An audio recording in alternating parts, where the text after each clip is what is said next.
and the errant, God damn it, kind of thing every now and again. That just happens, and it does make it real. A couple of those, like on the flathead teardown, there's, it's. I don't know who your buddy is, but he's a colorful guy. Yeah, that's my brother. Is it? Yeah. Well, Ken, I was talking to a buddy of mine at work today, at his work, and his boss was, we're talking about putting an LS. They said put an LS head on the 302.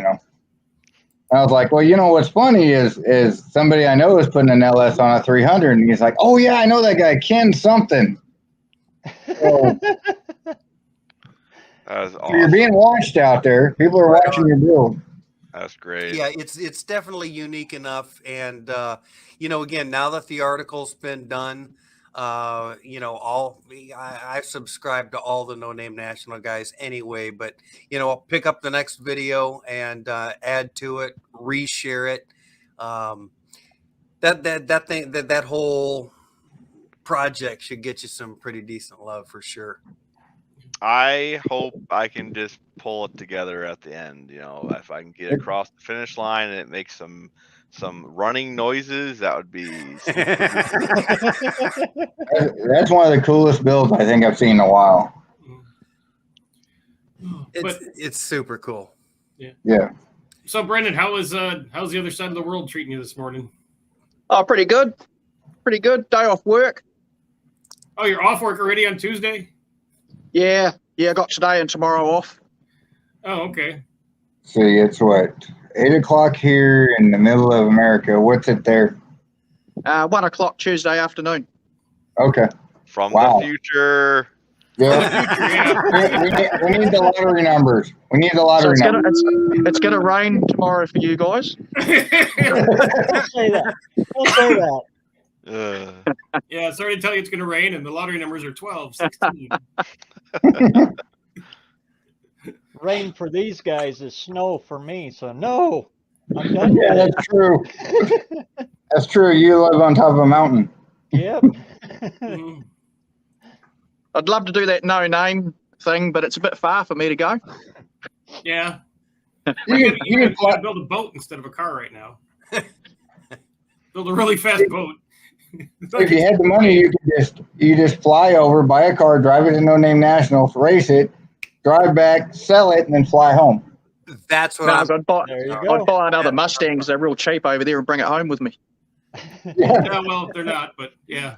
Well, I'll find you a Mustang if you trade me a Falcon. Yeah. A Falcon? What model Falcon? Oh, the Mad Max Falcon. What is that the one? old coupes. Yeah, I've had a few of those coupes. They're worth big money now. Huge money. Yeah. I'd love to have one of those. I don't know why they didn't make those in America. They were so cool. Yeah, they were. I remember in about 2003, a whole heap of them went over to America for the Dearborn 2003, like Ford Nationals, 100 Years of Ford or whatever it was. There was heaps of coupes over there. Yeah, I wish I could have managed. Never made it big in the States. Yeah, I mean, there was the El Caminos and the Rancheros and what was the Subaru Brat or something like that. But, Utes in general, I can't, come on. How come that never took off in the States? Yeah, no, they would have been good. It's kind of like the what was it, the 96 and up Rams, right?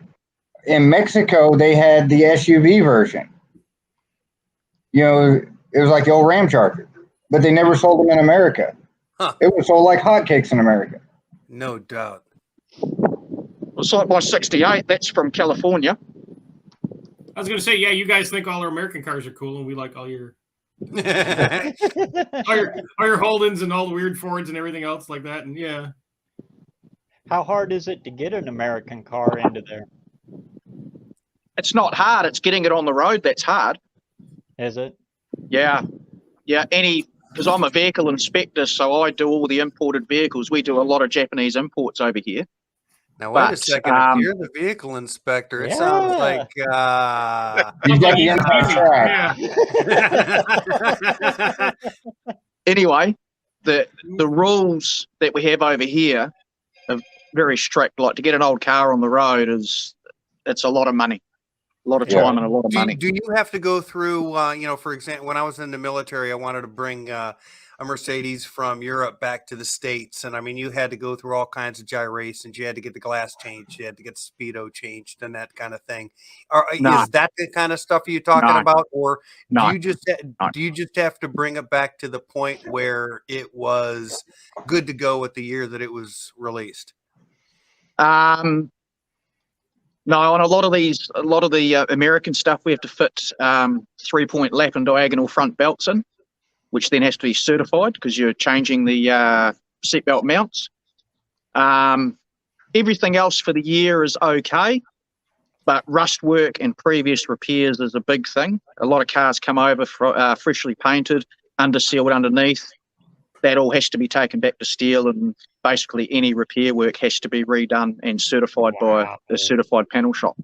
So is that to say that there's no such animal as a rat rod, or rusty old jalopy rust bucket? You have rusty rat rods over here, but they still have to meet the requirements to be able to be driven on the road and have a warrant of fitness, which is a periodic inspection every 6 months. A warrant of fitness. Yep. Warrant of fitness. Where exactly are you from, my dude? New Zealand, Christchurch. So isn't there some type of car culture popular with the younger crowd that's kind of like rat rods? But I remember seeing something about it, and it was like I've been watching a channel the most like that. janky crap vehicles I've ever seen. These kids were driving them around. And I swear it was from New Zealand. Am I right here? Am I talking like I know? Like, did I hit the nail on the head? Yeah. What is Sounds that? familiar. Yeah, like I've seen it. It's apparently popular with the kids, and they're just these cars are just junk, like junk, and they're driving them around, and it says I don't. Like rat rods are cool. You know, some rat rods you can call junk, but most of them are cool. These aren't cool. These are just junk. There's 4 wheels and a steering wheel, huh? Yeah, like they're just, oh man, like you ever see a car driving down that has like the leaf springs through the trunk and you know it? Yeah. That's what all these cars look like. The leaf springs. That's almost every car in Memphis. Yeah, the leaf springs are just touching the trunk lid, and it's just like that's what these cars look like. And I'm like, okay, whatever floats. I'll tell you on that.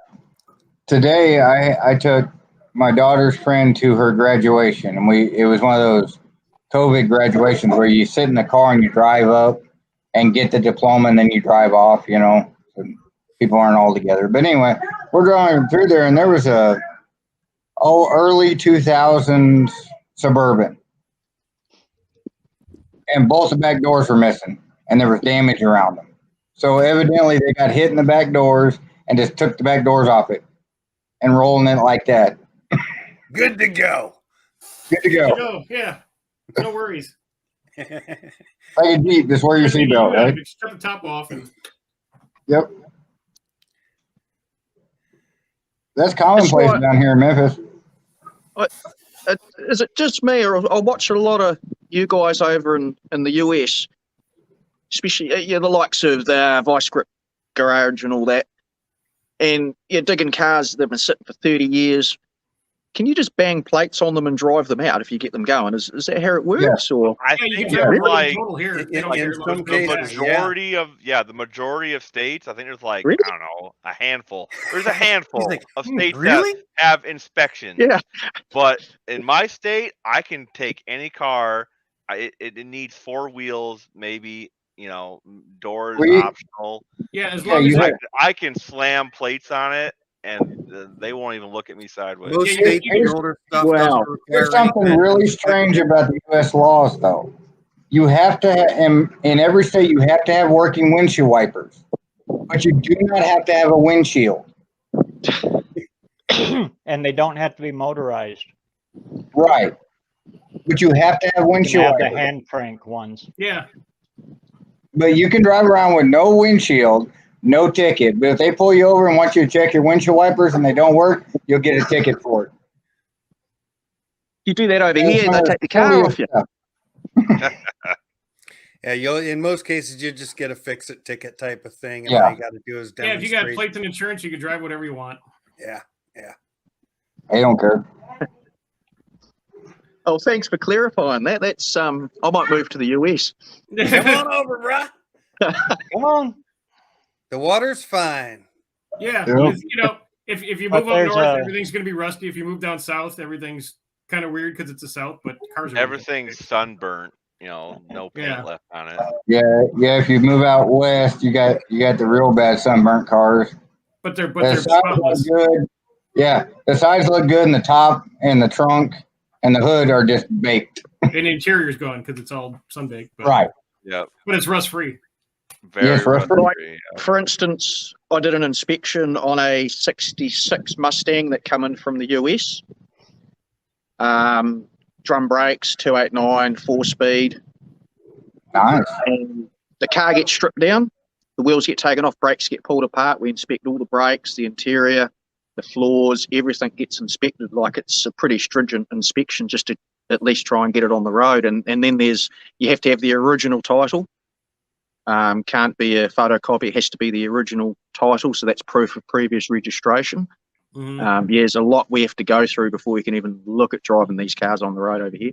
Wow. Wow. Yeah, I couldn't. Now, do you have? And then do there's you the have, LVV, your low volume certification. So a 6-cylinder Mustang comes over with a disc brake conversion and a V8 conversion. It has to go away and get certified.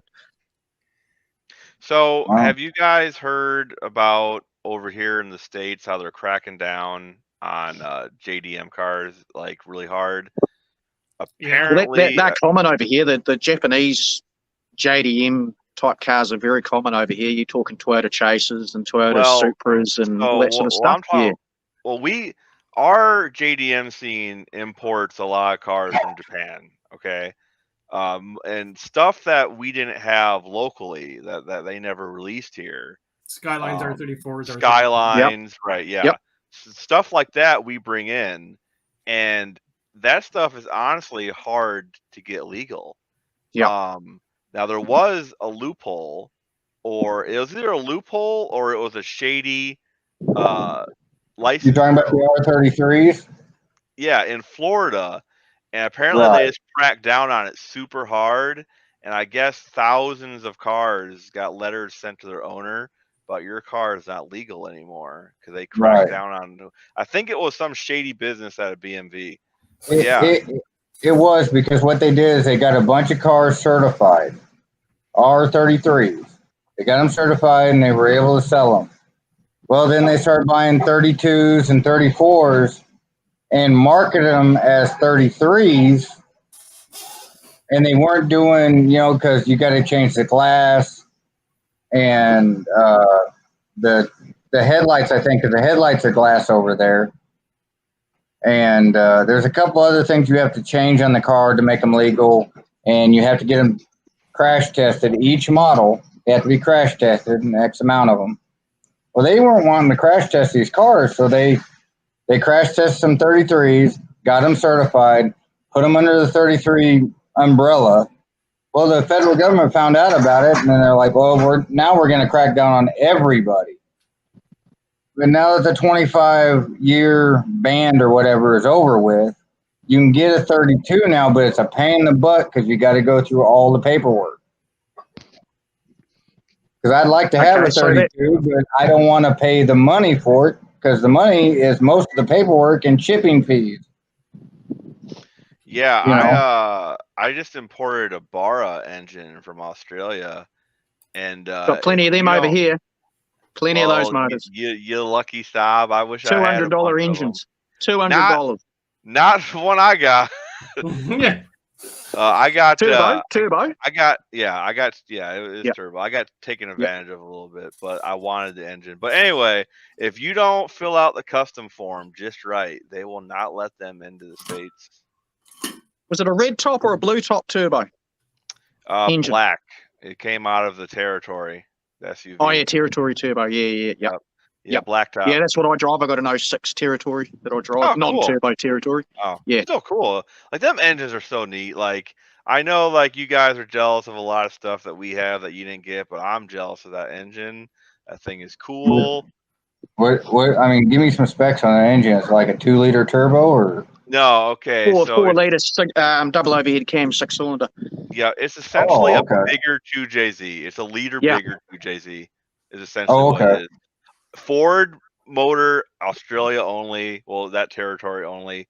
Like, and they're just cool, dude. They're just the coolest thing Okay. that we never got. So when they were new, the red top BA Falcon in 2003 was the first of the 4-liter twin cam turbo, and they were 240 kilowatts off the bat. So 300-ish horsepower Yeah. off the bat I at was trying to do the conversion. 4-pound boost. Jeez. And I've heard Well, you can run the 10-pound boost on the standard engine. 321 is 240 kilowatts to Yeah, horsepower. so just over 300 horsepower standard. Mm. Yep. Wow. And they get 1,000 out of them with not a lot of work. Yes. Wow. You head springs, oil pump gears, head studs if you I'll be want. right back, guys. In just a second. And yeah, big turbo, just making tons of power. It's basically their LS engine. Like, it really is. Like, they're super cheap because they made 1 million of them. They're everywhere, and you just slam boost to them and make power. It's awesome. How is New Zealand on modified cars? So you had yours and you wanted to lower it and and crank the boost up and put an exhaust. That sort of stuff. Lowering a car, if you go to, say, an airbag or a hydraulic suspension setup, that has to be certified. If you lower your car 2 inches on, let's say Cobra or King springs or a proper aftermarket spring, that's okay as long as it's no lower than 100 mil ground clearance from like a bolt-on subframe, something like that. Any lower, you've got to get it certified. Mm-hmm. There's lots of things that you can do without cert, but obviously if you go from a 4-cylinder to a V8 conversion, it's going to be certified. Among other things, you have to update like your brakes, everything like that. You do a disc brake to a drum brake to a disc brake conversion, it's going to be certified. Stuff like that, yeah. And now, so they find out because you have to have them inspected every year. Is that the case, or?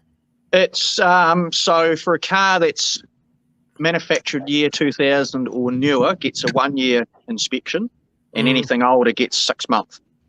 Wow. So, 6 months? Right. Wow. Yep. So every 6 months you got to drive your old car in to make sure it's not falling apart. Yep. So basically, it gets put on a hoist, That's gets a visual inspection, gets a brake test, lights all checked, everything like that, and then you leave with a new sticker. No, that's just to drive them on the road, right? Yep, just to drive them on the road, and they've got to be registered. All right, but if you just have, say, like a race car, you don't have to get that inspection all the time. Race car, no, you can't use it on the road. Well, no, but what I'm saying, but if you have a race car, you don't have to get it certified every 6 months. You just have to trailer it to the track. You can trailer it to the track. It's got to pass tech inspection. Right, but I mean, for the government, you don't have to get the inspection. So. No. You guys don't know how close we were to having this kind of shit. Like, they pushed for it, and some states went for it. We got really close to having this kind of nonsense. California's getting close. Yep. Well, here's a question for Mike for you, Brendan. Does it help to slip the inspectors $100? Well, I'm one of them. One of them, and yes, it does. Yeah. Is that $100 American or New Zealand? There's a difference. There's a big difference. Maybe a bottle of Jack or so. So with all this inspection and registration and everything, what's it cost to, let's just say, register a 69 Mustang fastback V8? So if it's already on the road, like as in it's been in New Zealand for a while, then it's $70 for the warrant inspection, which is 6 months, and registration for a year, because it's over 40 years old, is about $42.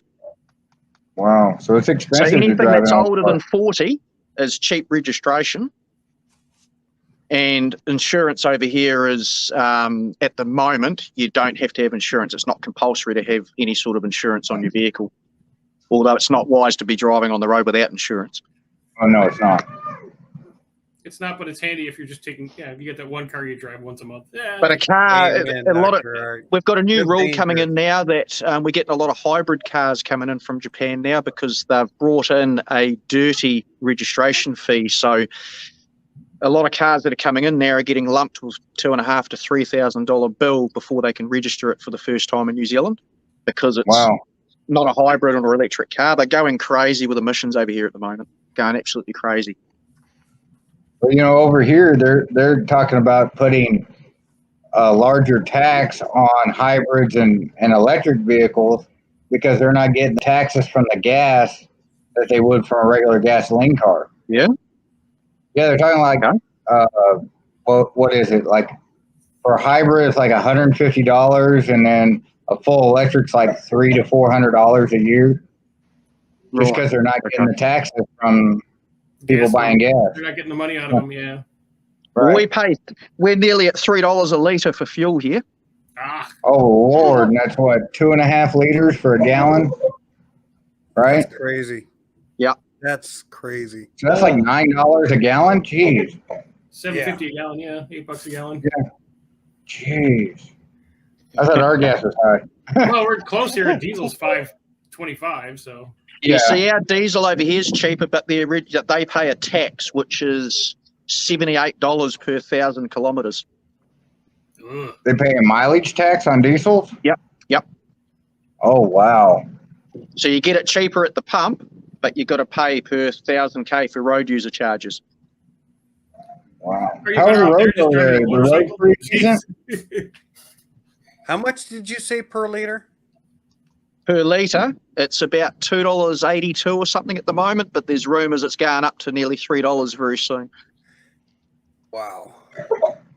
Now, how are the roads over there, though? Are they kept up really good? Crap. Crap. Now, some of the new ones are all right, but yeah, there's still some crappy roads over here. Well, you know, that's what somebody was talking about. That they said, you know, they want to do all these inspections on cars and make sure your car is safe for the road, but they don't make sure the roads are safe for the cars. Because in Memphis, a big deal is people blowing tires from hidden potholes. Yep. They're not really potholes; they're holes in the earth. Yep. You know, you could lose a smart car in some of these potholes around Memphis. Mm-hmm. I'm not kidding. No, I ain't kidding. I'll take some pictures of them and send them to y'all. No, I just lost the tire. I lost the front tire on the Altima pulling into the post office because it was a hole to China. Sinkhole. Hey, Like a John, lot of the, if you're still in the chat, I a lot of the fails for inspections as of lately is, brake pads, ball joint, excessive movement, all that sort of stuff, and steering rack ends, which are quite common. That's and suspension bushes excessively worn. That's the common thing. The Ford Falcon in the territories that those barrier engines come out, they chew out their diff bushes damn near every year. They're shocking. Yeah. So is it? Is there like a shop right next to every inspection station? No, well, see, a lot of workshops do warranty fitnesses, but the outfit that I work for, we're independent, so all we do is the inspection. Then the owner of the vehicle can choose where they want to go and get that car repaired. Oh, okay. Can they do it themselves as long as they bring it back in a No, they can do it themselves if they're confident enough to change a rack end or a front set of brake pads or something like that. Then they're more than welcome to do it themselves as long as it's done correctly. Mm-hmm. And then when it comes back, we just re-inspect the items that we initially failed it on, and then we send them on their way again with a year warranty fitness. Wow. Now, with that, do you have like a certain time frame you got to get that fixed in, or? Yeah, so a recheck for a warranty fitness, you got 28 days to repair what's needed to get it back to us. If you go over that 28 days, it's a full re-inspection again. Okay. But can you still drive it if you got a failed inspection? You can, but if you get pulled, once you've been for an inspection, and let's say your car still had 2 weeks left of its for its warrant, and it comes in early and it fails, what happens is once I enter that in the computer, that car does no longer have a warrant of fitness. So if you do get pulled over and you're just driving around town on a Friday night, you can get a ticket for no warrant, which is $100 plus demerit points. And so you can only really drive it to get repaired. Being an inspector, how often do you get cussed out? Sorry? Being an inspector, how often do you get cussed out by owners because you failed their car? All the time. All the time. I'm not a very well liked person now. You got to be a hated man. I am a hated man. Not here, man. Not here. But a lot of the cars that people present, I don't see how they'd even be. The tyres are showing cords, and really. I mean, come on. Yeah. There's basic inspections you would do to drive your car anyway, and they come in and fail for it, right? Yep. Is that what you're saying? Yeah. Yep. Or at least if you took your car to get serviced every 6 months, a reputable mechanic would be like, hey, your tyres are getting tired, or your front brake pads are damn near metal on metal. How about we replace them? Oh, no, I'll worry about it when it fails a warrant. Mm-hmm. I know it's hard for you guys. It's a different thing because you guys don't do it. That's why I can't believe you can dig an old Mustang out of a paddock that's been sitting there for 30 years, fire it up, throw plates on it, and drive it. Yeah, throw plates from that's awesome. Car on it and drive it home. Yeah, like literally, my little truck. I got a Ford Ranger. It's set in my field for 15 years. I just put an engine in it, which came from a different vehicle completely. Slammed her together, made it run, got plates for it. I could take Mighty Mouse to New Zealand. They'd probably crush it. No, not a Ranger. No. See, and also over here, if you don't register your car, and it goes over a year without it being registered, unless you put the registration on hold, it lapses, which means the car has to go back through a recertification process. Okay, so something happens in the motor and you can't fix it right away. You got to put it on hold. You can put the registration on hold. You can have a car on hold for 20 years. Okay. I'm sorry, but whoever voted in your guys' politicians that decided all these rules needed to be put in place. I'm singing that song and dancing that dance. Holy you guys smokes. done fucked up.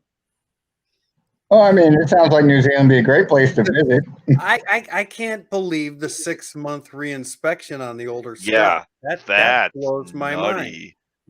Every 6 months, because I can't count the number of vehicles, that in states that I did have to get some sort of, general inspection done.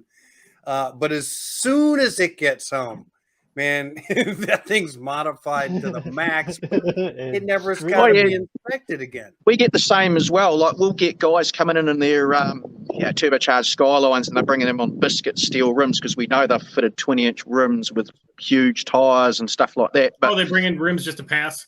Yeah. Just to pass the inspection. We can't fail it because I know they're going to go home and put their cut springs and their big wheels back on it. As I see the vehicle is how I see it. Yeah. Mm-hmm. What they do afterwards becomes an infringement thing with the police if it gets pulled over with no cert, and then the car gets ordered off the road.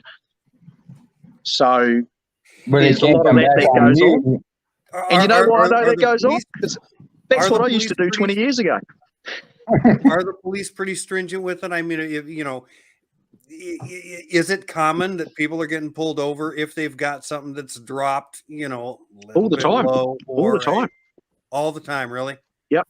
It used to be the classic car guys, hot rod muscle car guys used to get we used to get sort of picked on, but since the how would you put it, the boy racer scene is pretty big over here with all these modified Japanese imports, they're the ones that get picked on now. Gotcha. Oh, so the old guys get to drive their muscle cars and they get left alone. Right on. Well, I love it when the old cars come to me because I love old cars, and the guys that own them are great guys, and they always get nervous when their 50-year-old car goes in for a warrant and then it leaves with a nice new sticker on the windscreen. They're like, oh, cool, because those guys look after their cars. Mm-hmm. The car guys look after them. Right. So people go, "Oh, how come you always pass these old cars?" I says, "Because they're maintained. They're looked after." Yeah, they're loved. Yeah, You know? and once they pass, they only go a couple hundred miles a year. Most of them. Exactly.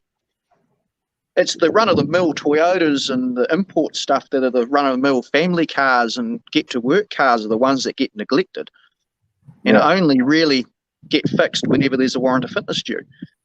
Mm-hmm. Well, like over there, most of the folks that drive Hondas, are they hated like they are over here because they're always in the way? Hondas. Oh, everyone loves Hondas over here for some reason.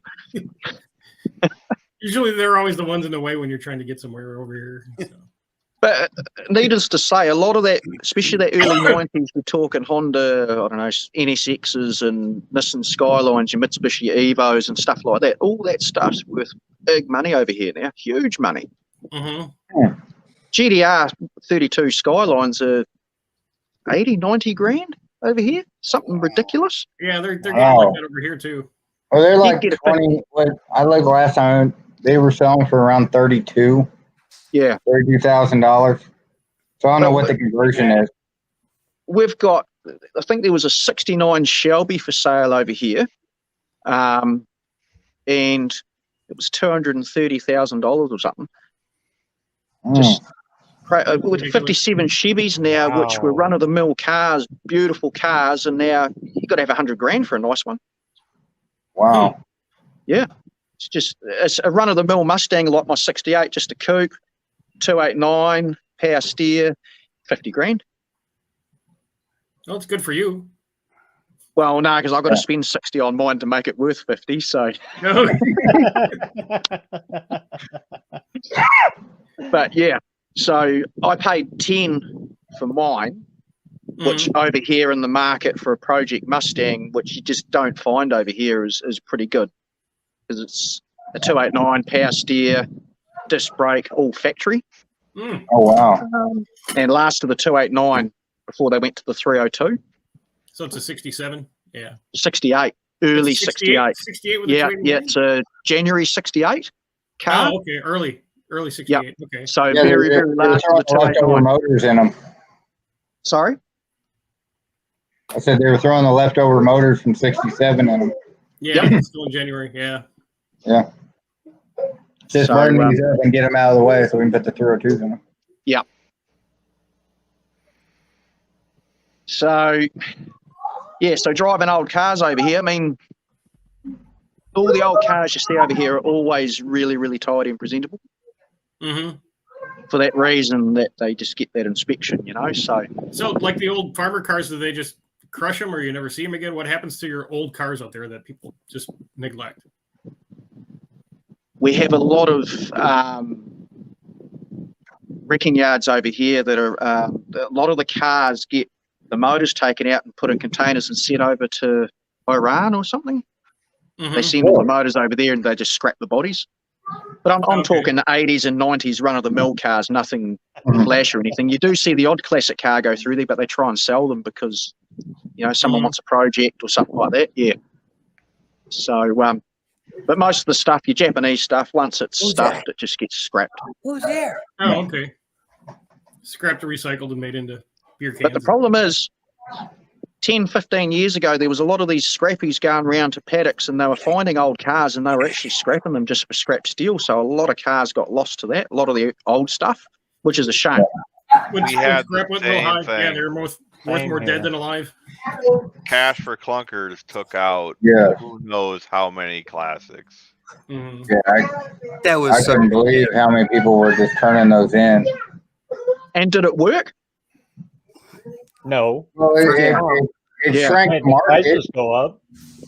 Shrank the I've market. seen some cars, beautiful cars, and they're tipping stuff in the engine and just bricking the throttle. Yeah. Like, really? Yeah. Oh, yeah. Beautiful 5-litre V8s, you know, and everything Firebird and everything Jeeps. I mean, I killed so many good cars at the dealership. It was ridiculous. Yeah. Hey, excuse me for one quick second. My dog's going batshit. Oh, no problem. Yeah, a buddy of mine, he was working at a dealership at that time, and I want to say it was a 4-liter Ford Ranger.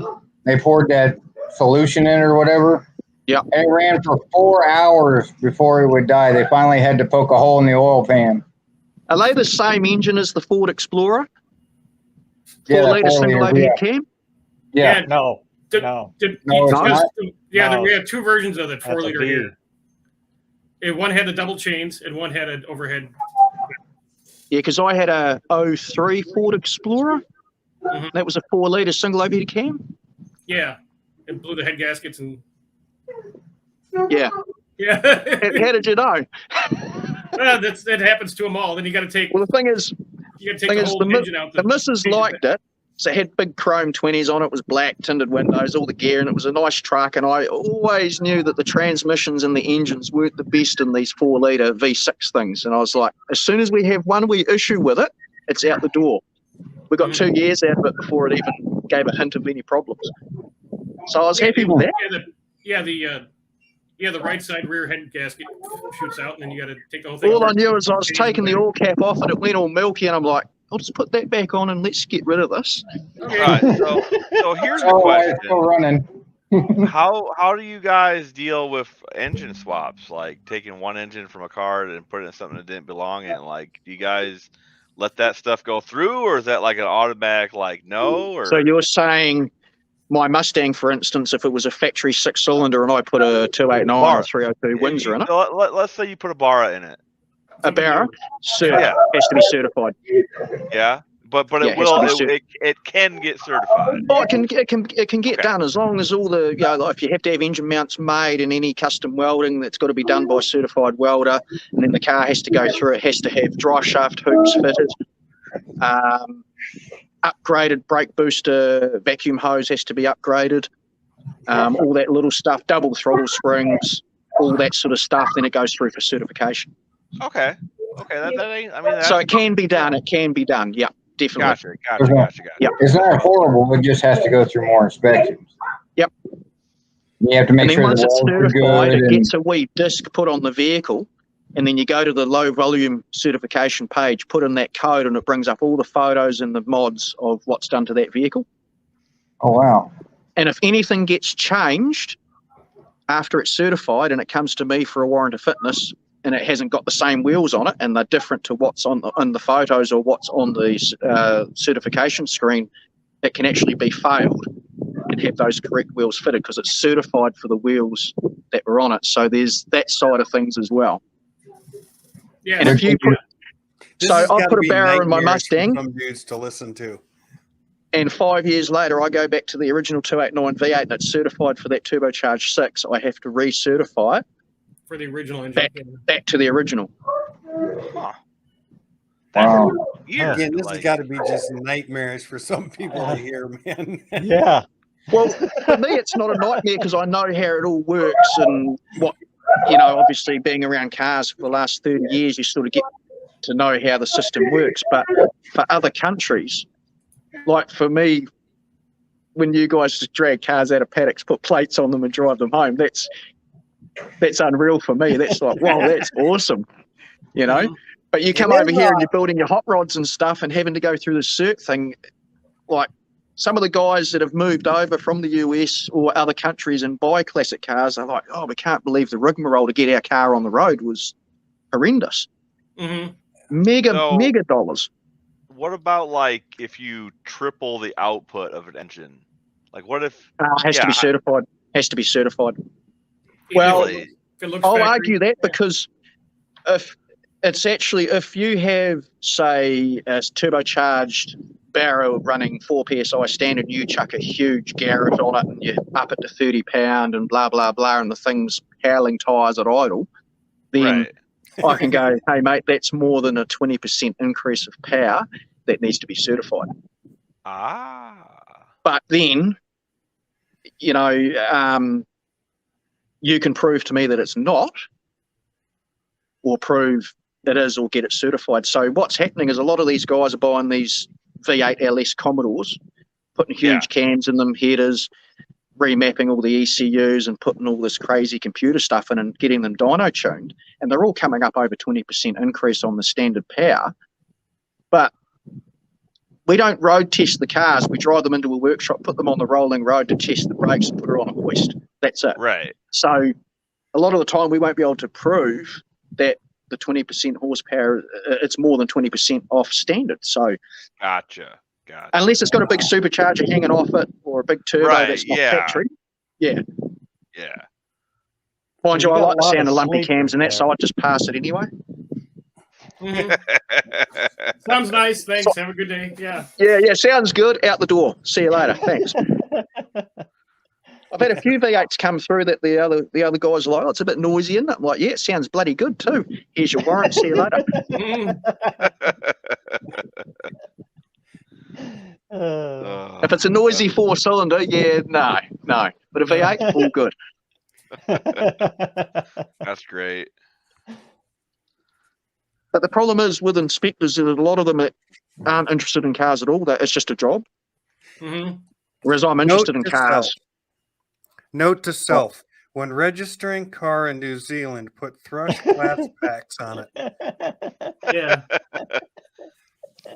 Hang the pipes out the side or something, would you? Open headers will do. Make it sound good. Yeah. Yeah, some nice like header cutouts. Comes right out the header to the cutouts. Wow. But yeah, so I still can't believe how you could just drag cars out of a paddock and put plates on them and not. See ya on your way. That's cool. Let's see, like watching those videos, like my D50. Ridiculous. My D50 I have with the V8 in it. Y'all would probably lose their mind if they went and inspected it right now. Because it needs springs. I think they just heated the front springs. Really do, because it kind of does this down the road. Ooh. Yeah, but don't worry about it. They don't do a road test there, man. It's just on the make sure the brakes work. Simulated road and all Yeah, that. hey, as long as the brakes work and the lights work, it's all good. I think I got you beat, Travis. In that 51 rat of mine. It's only 3 inches off the ground. Oh wow. The cab was buried upside down in a spud field. Burroughs, you got to remember back in the day when the Lucky Strike cigarette pack was the measuring stick. I remember that. Yep. Oh yeah. It's cop pulled out his pack of Lucky Strikes, set him under the bumper. I missed the memo though. The pack fell over.